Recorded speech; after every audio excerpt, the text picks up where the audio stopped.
This little bulb once cost more than a house in Amsterdam. Not just a nice house, a really nice house. Canal, garden, the works for one bulb that hadn't even been planted yet.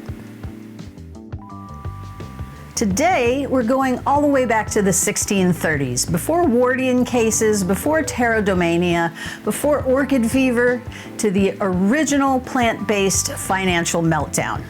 Get comfy and maybe check your bank statement for moral support. This is tulip mania. So, quick context, the tulip isn't European. It's native to Central Asia and made its way to the Ottoman Empire, where it was a really big deal. Sultans loved them. There were literal tulip eras.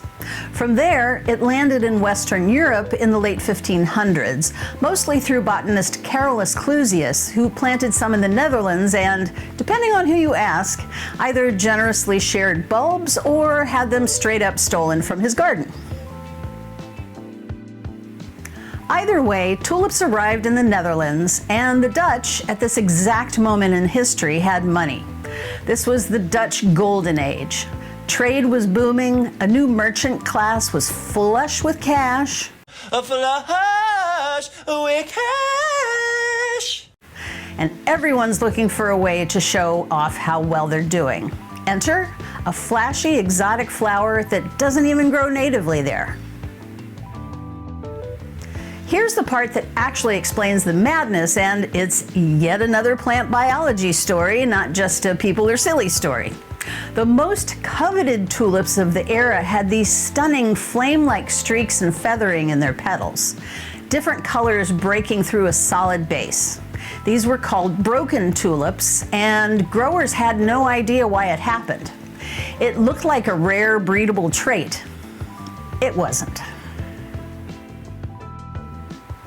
It was a virus, specifically what we now call the tulip-breaking virus, discovered by that same botanist that brought them to the Netherlands, Carolus Clusius.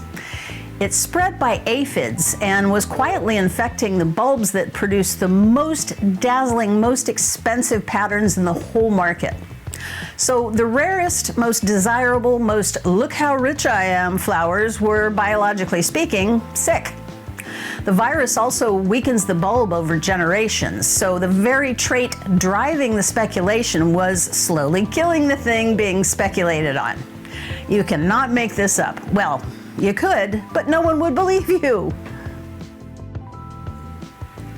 Because they didn't understand viruses yet, broken tulips seemed random and unrepeatable, which made a good one feel like winning a genetic lottery ticket.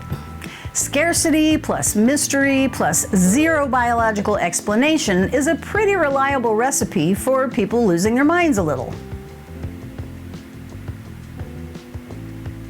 By the early 1630s, this wasn't really about gardens anymore. Tulips grow from bulbs that are dormant for most of the year, so people started trading contracts for bulbs still in the ground. Futures contracts, basically, on flowers. You could buy and sell a tulip you'd never seen based on a promise it would exist later. Prices spiraled. A single bulb of the famous striped variety known as Semper Augustus reportedly changed hands for sums that could buy a townhouse, around 10,000 guilder. Regular tradespeople, weavers, chimney sweeps, were flipping bulb contracts for profit, sometimes without ever touching an actual tulip. Then, in February 1637, it collapsed. Routine bulb auctions failed to attract buyers because there were more sellers than buyers. Word spread and confidence evaporated almost overnight. Contracts became worthless, buyers refused to pay agreed prices, and the whole market unwound in a matter of weeks. It's worth noting that modern historians think the popular entire Dutch economy collapsed, people were rioting in the streets version is a little overcooked. It was probably a rowdy, contained, speculative bubble among a fairly narrow group of traders, not a national catastrophe. But wild market frenzy over flower futures triggered by an unrecognized virus needs no embellishment. That part's just true.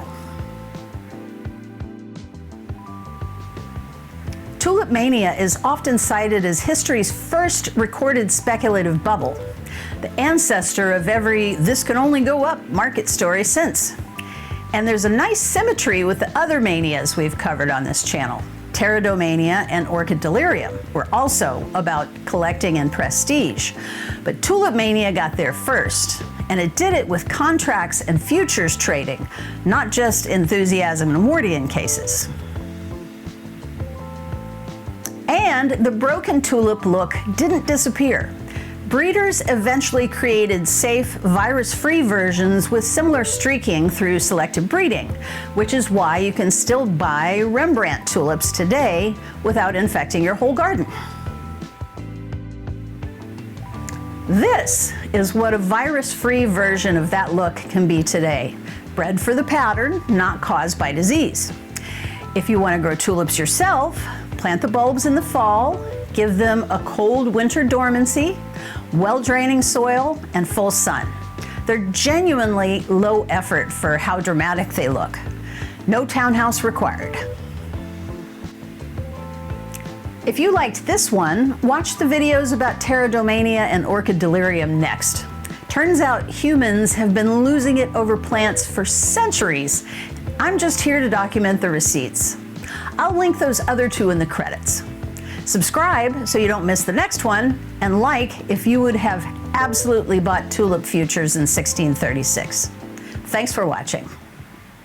Where the dikes of quaint old Holland guard the city from the sea, stands a queer old-fashioned windmill, and it seems to